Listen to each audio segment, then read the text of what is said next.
All right, this is Dr. B. Welcome back to the Submission Mindset Podcast. I'm sitting here with my co-host Nahum. How we doing? Yo, great.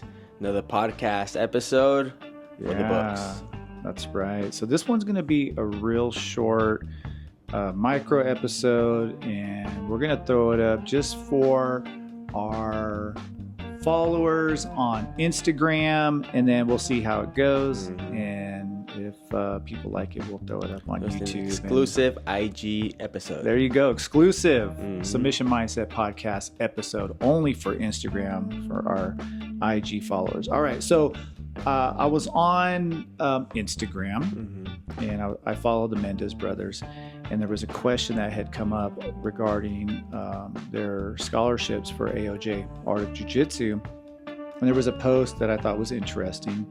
And so I took a screenshot of it and I sent it to you. So I thought it'd be something that we could talk about. I'll go ahead and read it. It says, so the question is, are there any scholarships for kids, the students?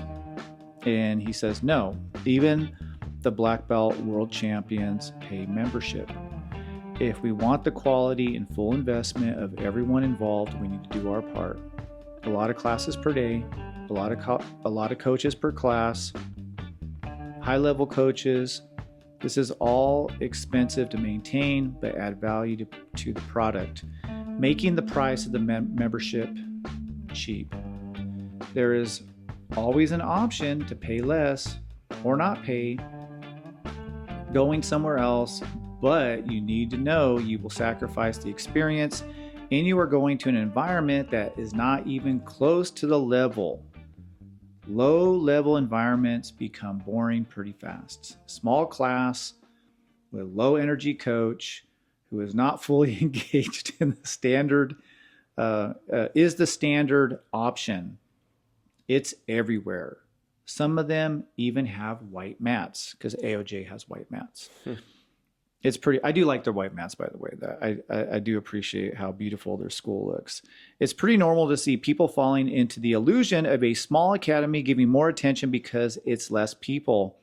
The reason why it has less people is because it's not as good. Better to be second or third tier in a high-level place, knowing that you can continue to climb up the levels because you get exposed to it every day, than be the best of the low-level place. Not the best English writing skills there. Again, that's coming from the college professor point of view. But nonetheless, I thought the post was interesting and I wanted to talk about it. So what do you think of what they have to say there? Man, so when I first read this, like the bottom portion completely went over my head. Just because I was just reading the top portion, that's what really stuck with me at the beginning. And in terms of like thinking of it like as a business owner's mindset or like academy's owner mindset, when I first read it, I was like, man, these guys are making sense, right? Because everyone wants to get a deal. It sounded like they're very confident in what they offer, in their pedigree and in their schools and their experience, very confident, and they know their worth. So that's what like first stuck with me, but the rest of it kind of went over my head, to be honest. And now just like hearing you like actually read it out loud, it's like they were kind of shitting on a lot of little schools for no reason. And we are a small academy. I'm the one who started 7th-generation Jiu-Jitsu with just a handful of students. I had Kel and Spence, who are still with me to this day. There were 3 of us that started it, and now we have, I think there's over, I don't know how many clients we have. I don't have a number, but we have a lot. Our school has grown, but it's still a small academy, and we don't have a big competition team. And I guess my issue with that I took with this is that although I agree with him that you need to know your worth, and AOJ is one of the best academies in the world, no doubt about it. And I don't even think they need to say it. Everybody already knows that. So that doesn't even need to be said, first of all. If they're charging $350 a month for a membership, some contract, hey, if I live 10 minutes away from AOJ and I was a young jiu-jitsu competitor, I would find a way to pay that $350. So they know their worth, and I'm sure that the members there pay. I don't know what the prices are I didn't have an issue with that. It's the whole idea of low level environments becoming Mm-hmm. pretty boring. I mean, there's no reason for a big school that has all the prestige in the world. Everybody knows they're amazing to take a shot, a cheap. I thought it kind of sounded to me as like it was a couple of cheap shots at small academies, Mm-hmm. at small gyms. And I think there's a place for obviously AOJ where you have the best competitors in the world who are man, exposing people to the most relevant Mm-hmm. techniques and knowledge of jiu-jitsu in 2025. Again, all the respect in the world to them. But there's also a place for small schools as Yeah. well. Also, it's not necessarily true that that if you train at a school doesn't charge very much that they suck, because look at Daisy Fresh. They were charging $40 a month in that place where they have these beat up old mats, Mm-hmm. and they're traveling all over and beating some of the highest level competitors in all the top tournaments. And so you don't have to charge your members a ton of money, and just that alone doesn't make your academy great. It might, but it doesn't have to be the case. And you can train in a shitty part of town Mm-hmm. at a small academy, and doesn't mean that your coaches don't care about you or somehow. I mean, the whole low energy coaches. I don't even know what that's supposed to mean. I don't even know how they would know that. But anyway, what are Yeah. your thoughts? Just to kind of add onto the, what makes an academy great is in part, yes, the academy itself, the instructors, the facility, but also you need those individuals that are willing to dedicate themselves and strive to greatness, right? Because if you have a really big school, but a competitor or just a practitioner itself doesn't apply himself, it doesn't matter how many high level athletes you have in there, he's gonna suck. Same thing in a small school.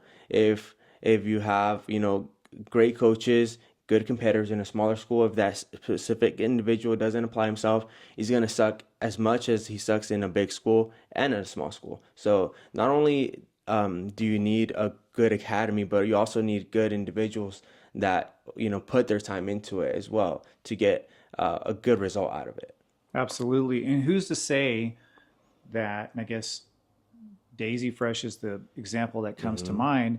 Some school that starts off with a bunch of nobodies, people who don't have some strong jujitsu pedigree, lineage, whatever you want to call it, and they end up becoming one of the better schools. Who's to say that some small academy can't do that? I think it's possible. Mm-hmm. I don't think AOJ started off where they currently are today. They had to True. build up to that. And there's a lot of academy owners out there that aren't looking to go that route. And I'm sure there might be some.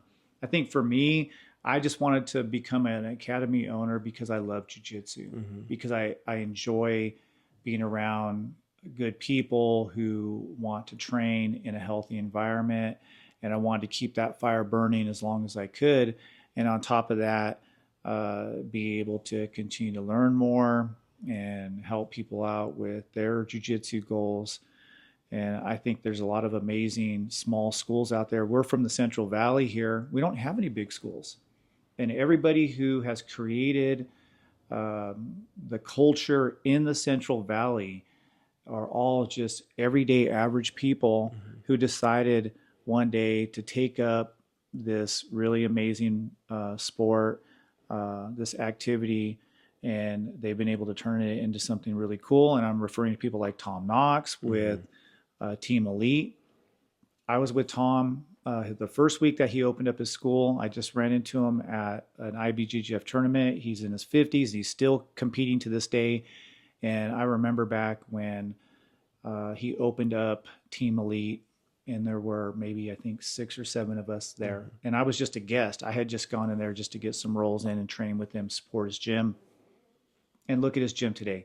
His gym is a powerhouse. He has produced world champions, and he has produced some of the best fighters here in California and around the world. And how did he start? Mm-hmm. As a small gym. He was the only coach there. and now his gym is a powerhouse.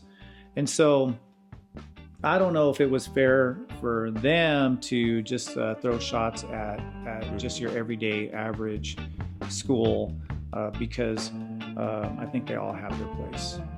True. I don't know, just to end it, I'd like to say confidence is cool, arrogance is not. Yeah. And there was a little bit of arrogance there on the part of that post. Maybe something was lost in translation. I don't know. But for all you small academies out there, or if you train at a small academy, or if you're thinking about training jiu-jitsu, just know this: you don't have to train at one of the big schools to become really, really good at jiu-jitsu, to have fun, to have a good time, to get in good shape, or whatever your goals are. You can meet those goals at a smaller school or a lesser known school. And I think there's a lot of examples, whether it be Daisy Fresh or Tom Knox's Team Elite, that demonstrate that you don't have to come from some big academy to become really well known and to make a living off of doing something like this. True. All right, y'all. The Submission Mindset Podcast. Any final words? Hope you enjoyed this Instagram exclusive podcast episode. Hit us up if you guys want us to cover any other type of content or ideas. Yeah, and definitely leave a comment in the comment section. Let us know what you think of the episode. And if you want, I can put the post up as well, and you guys can read it for yourself. And maybe I misinterpreted it. I don't know. Your thoughts would be interesting to me. So feel free to comment. All right, y'all. Till next time. Stay rolling. Keep training. Later.